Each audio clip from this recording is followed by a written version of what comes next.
Mesdames, Messieurs, bonjour. Bonjour à vous. Bonjour à tous. Bonjour à tous, chers abonnés ou pas de notre chaîne qui regardez cette vidéo.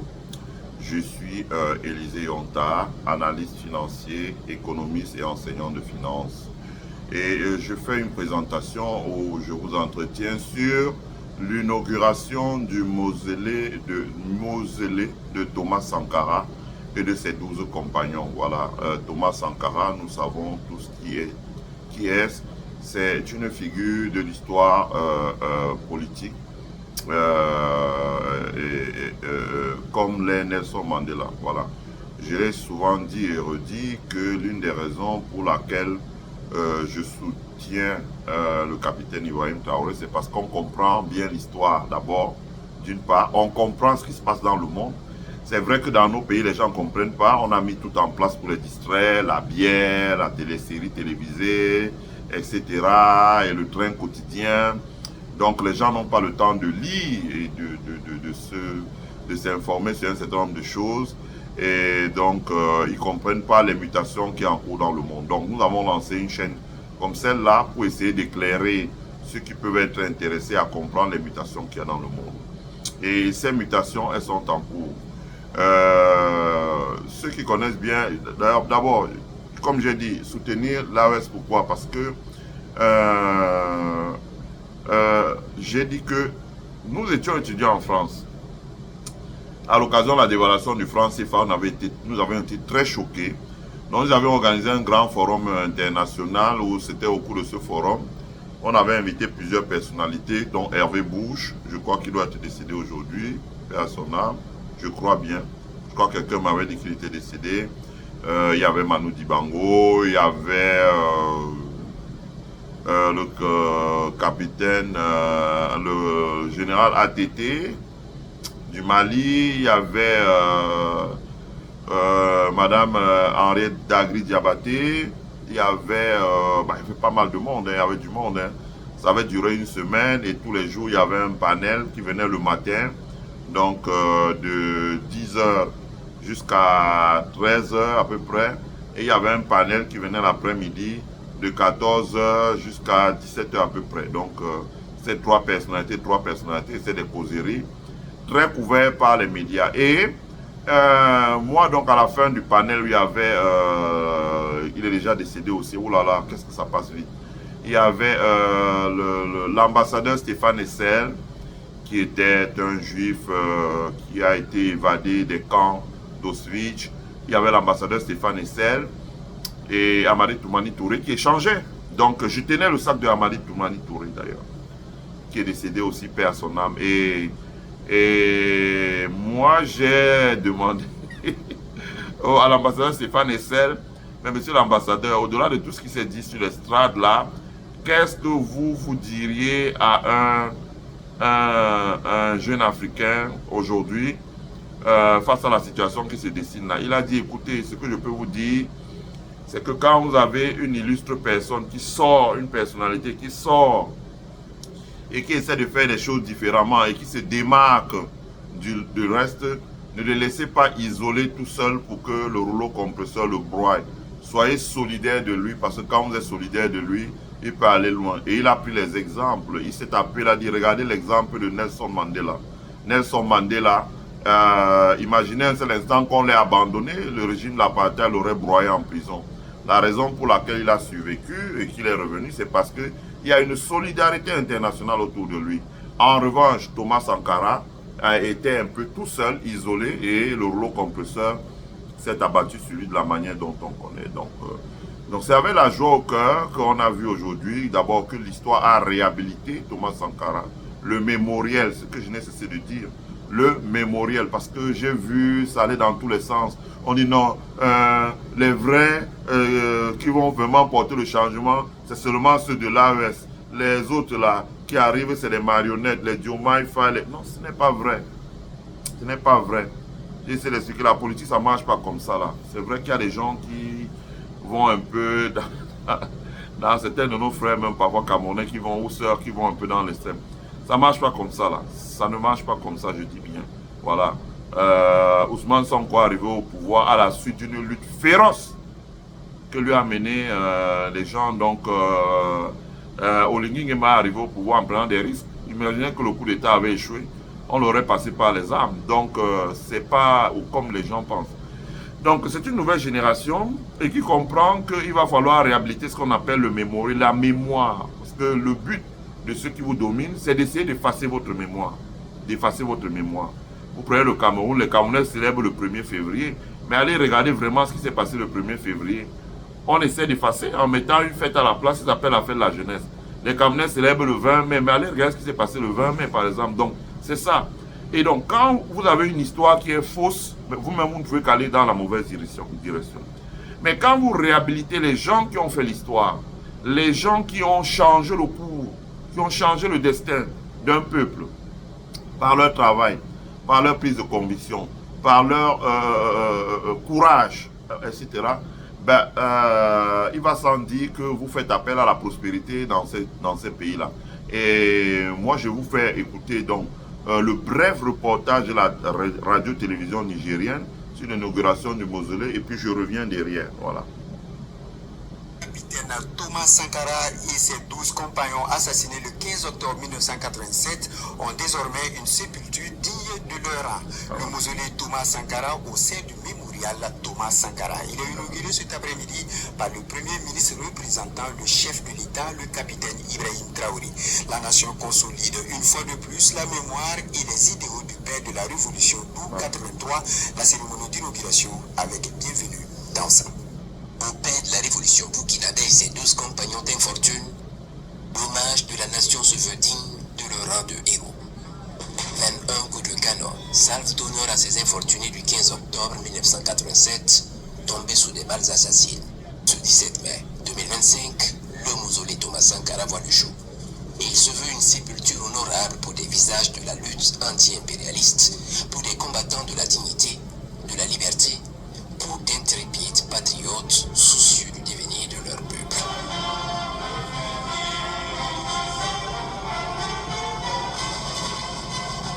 Le mausolée Thomas Sankara, c'est une bâtisse en forme d'œil composée notamment de grands segments de cercle de plus de 7 mètres de hauteur, d'une rampe monumentale et de marches descendantes représentant les 7 martyrs couchés. Ce mausolée constitue la première étape de l'ensemble architectural du mémorial Thomas Sankara sur un espace d'environ 14 hectares. Il inclut plusieurs infrastructures et aménagements dont la tour Thomas Sankara, prévue faire 87 mètres de hauteur. Autre temps fort de cette cérémonie d'inauguration, la remise d'arrêtés du baptême et de plaques de rue aux familles des compagnons du capitaine Thomas Sankara. Voilà, on s'arrête là. Vous avez vous-même vu le compte rendu de la radio, la télévision nigérienne. Autrement dit, on a fait les choses comme cela se fait normalement partout ailleurs dans le monde. Et on les fait par étapes. Donc, il y a d'abord eu la statue de Thomas Isidore Sankara. Ensuite, il y a eu le mausolée. Mausolée, ça veut dire que on a retiré les restes, donc les restes de extrait les restes de sa tombe, ainsi que ses 12 camarades. Et on a remis dans un cercueil et on a remis ça dans un mausolée. Donc, au lieu qu'on les jette en brousse banalement, comme on avait fait dans le temps, on les a mis désormais dans un mausolée qui est une sorte de caveau, mais ouvert au public. Donc, les gens peuvent aller là rencontrer. On les a donné une sépulture digne. Et c'est ce qu'il va falloir faire dans un pays comme le Cameroun. Il va falloir un jour exhumer la dépouille mortelle de Ernest Ouandji et ses compagnons, comme Oumniobe, comme qui sont tombés sous les balles, comme Oumniobe, comme beaucoup d'autres. Félix Moumier, Osende Afana, etc. Tous ces gens-là, les Mongo Betty, tous ces gens qui se sont battus pour donner un idéal et les donner une sépulture digne. Donc c'est ce qu'on a fait avec Thomas Isidore Sankara. Donc les Burkinabés, il faut les admirer, ils ont fait ça étape par étape. D'abord, ça a commencé par la chute du diable, Blaise Compaoré, donc, et son exil en Côte d'Ivoire. Ensuite, ça a continué par le procès pour établir la vérité sur ce qui s'est passé. Donc le procès a reconnu coupable Thomas Sankara, Kafando et le sinistre Gilbert Diendéré, voilà, donc, qui aujourd'hui lui-même, comme avait dit le président Roch Kaboré, est un tigre en papier avec son RSP. Donc la dissolution également de RSP. Ensuite, il y a eu donc, une fois que cela a été fait, il y a eu la décision de construire un statue à la mémoire de Thomas Sankara, afin que, voilà, il ne soit pas oublié. Et deuxièmement, il y a la construction maintenant de son mausolée, donc pour lui donner une sépulture digne, lui et ses compagnons. Thomas Sankara ne peut pas reposer dans un cimetière de brousse pour tout ce qu'il a fait. Pourquoi je dis ça? Parce que ceux qui font ça à dessein. Donc quand on le tue, on le jette, on l'enterre loin en brousse. C'est un moyen de dire aux gens, bon voilà, si vous voulez avoir les idées que Thomas Sankara a, ça veut dire que vos ressources naturelles, c'est pour votre pays, vous devez travailler pour votre pays, vous devez avoir l'empathie pour un peuple qui souffre, etc.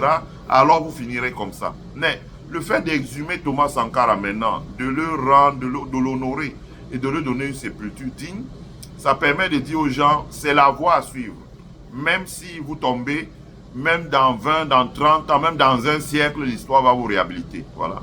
Donc au Cameroun, par exemple, l'histoire ne réhabilitera, il n'y aura jamais un mausolée Semengue. Mais je vous garantis que de notre vivant, nous verrons un mausolée Oumniobé, etc., etc. Et certainement, probablement, Amadou Ahidjo. Parce que, bon, ça a été quand même un fils du Cameroun, même s'il a commis des erreurs, il faut pardonner ces erreurs-là. Donc, c'est de ça qu'il s'agit. Donc, le mausolée Thomas Sankara. Et vous avez suivi qu'après le mausolée, il y aura d'autres qui vont arriver. Donc, on appelle ça Presidential Library en anglais. Donc, quand vous allez, Martin Luther King n'a pas été président, mais quand vous allez à Atlanta, en Géorgie, vous voyez la librairie de Martin Luther King. Au Nigeria, on a conçu la librairie de Obasanjo. Ça veut dire que vous y retrouvez, ici, on construit la librairie de Barack Obama. Je suis d'ailleurs un des donateurs. Bah, je vous aurais montré, chaque mois, je donne un chèque comme donateur pour la construction de la librairie de Barack Obama. C'est pas parce qu'on serait riche, non. C'est un argent qu'on aurait pu utiliser pour boire une bouteille de champagne, mais on fait un don. Pourquoi? Parce qu'on est conscient que, ayant été le premier noir à être élu président des États-Unis, vous voyez aujourd'hui les tensions qu'il y a à Harvard. C'est parce que celui qui est là estime qu'il y a trop de noirs dans une université comme Harvard et que ça va faire beaucoup de leaders à l'avenir et que ces leaders-là vont contester voilà, la suprématie d'une race. Voilà. C'est de ça qu'il s'agit. Donc, la raison pour laquelle on le fait, et là j'en appelle aux autorités burkinabées, d'utiliser une application qui s'appelle Stripe. Et avec cette application comme Stripe, il peut ouvrir un compte dans une banque internationale et faire que les donations puissent se faire dans ce compte-là et qui puisse permettre de cofinancer parce que sur 14 hectares, c'est un projet lourd. Donc, où vous allez retrouver la librairie de Thomas Sankara. C'est ce qu'on voit ici aux États-Unis, la librairie où vous allez retrouver ses discours, ses vêtements. Si vous allez sur notre chaîne YouTube, là, vous allez voir la visite que j'avais faite du musée noir à Washington. Et vous allez voir là-dedans, il y a tout. Il y a les tenues. Par exemple, le premier uniforme qu'a porté le général Collins Powell quand il a accédé au grade de chef d'état-major des armées hier, avec ses épaulettes, tout. Vous avez beaucoup de choses que vous retrouvez. La machine à taper de la secrétaire de Martin Luther King. Vous avez beaucoup de choses comme ça. Si vous visitez la librairie de Martin Luther King, vous allez voir la même chose. Si vous visitez celle de Ronald Reagan, vous voyez la même chose. Vous voyez beaucoup de choses là-bas. Donc, il faut que quelqu'un comme Thomas Sankara, en effet, ait droit à une librairie. Comme un library, on dit en anglais. Autrement dit, un grand espace où on va retrouver ses discours, on va retrouver sa fameuse guitare, son pistolet qu'il portait, son chapeau, ses bottes, etc.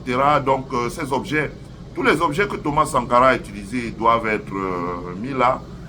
Ses 12 compagnons, même son épouse, Mariam Sankara, je crois, avec tout ce qu'ils ont subi, les témoignages de leur famille, les enregistrements audio, beaucoup de choses. Donc, quand vous allez dans un musée comme ça, c'est vrai que ce n'est pas courant en Afrique. Mais Mandela, par exemple, a quelque chose comme ça en Afrique du Sud.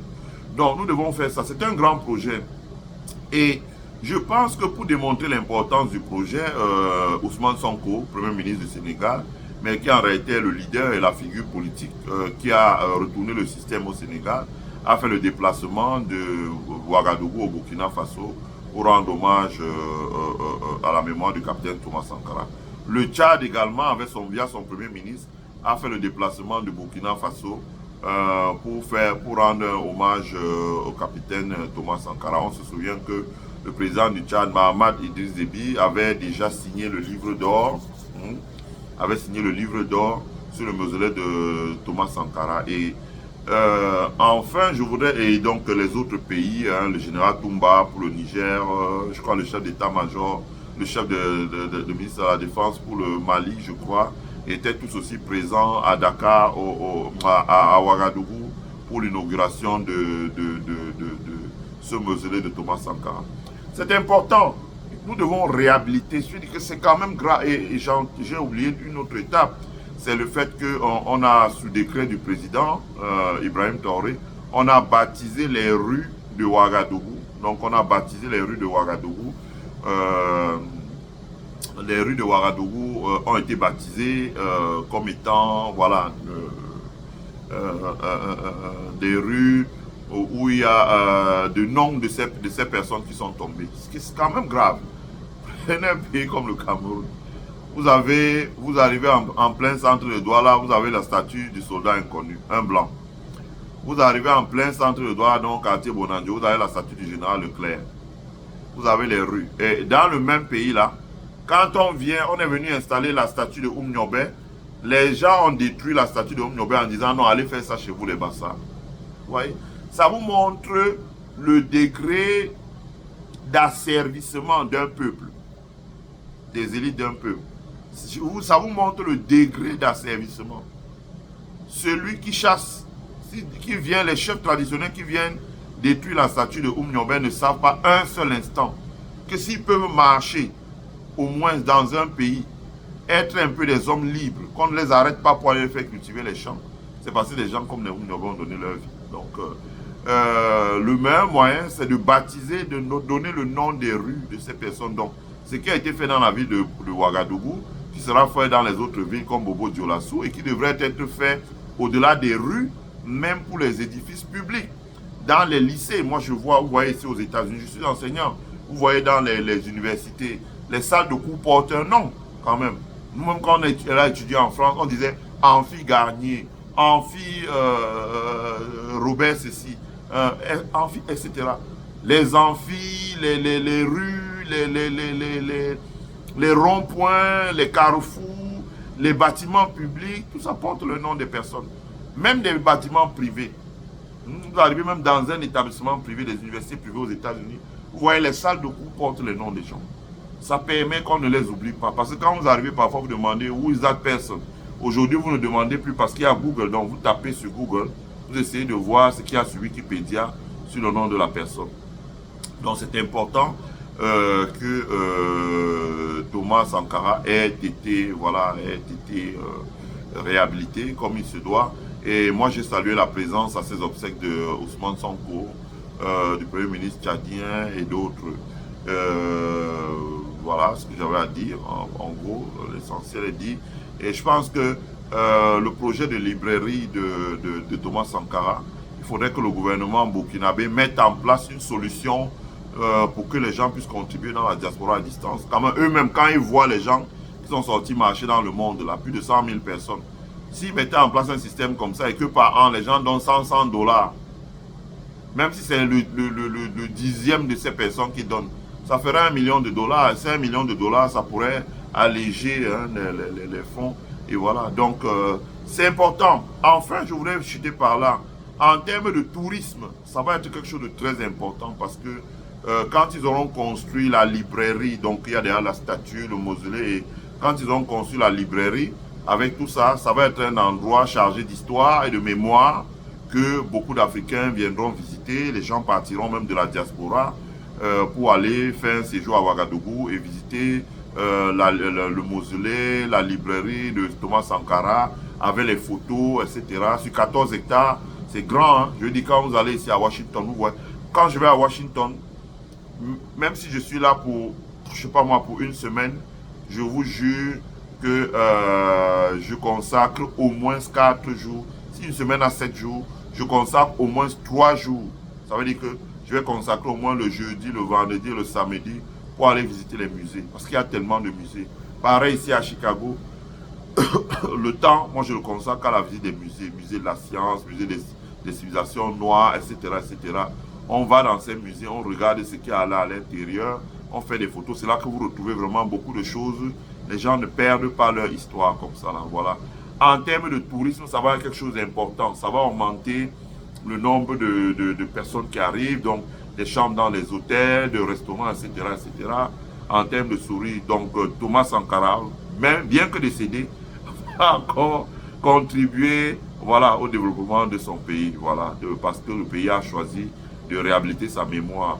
Si la réhabilitation de la mémoire de Thomas Sankara coûte 10 milliards, il faut savoir que chaque année, ça pourra rapporter 20-30 milliards au Burkina Faso pendant perpète, donc pendant 50 ans, où est-ce que ça peut rapporter au pays. Ça, c'est le génie du capitaine Ibrahim Traoré et de ceux qui travaillent avec lui. Malheureusement, c'est ce qu'on ne voit pas dans les autres pays parce que les gens sont partis dans d'autres considérations. Voilà.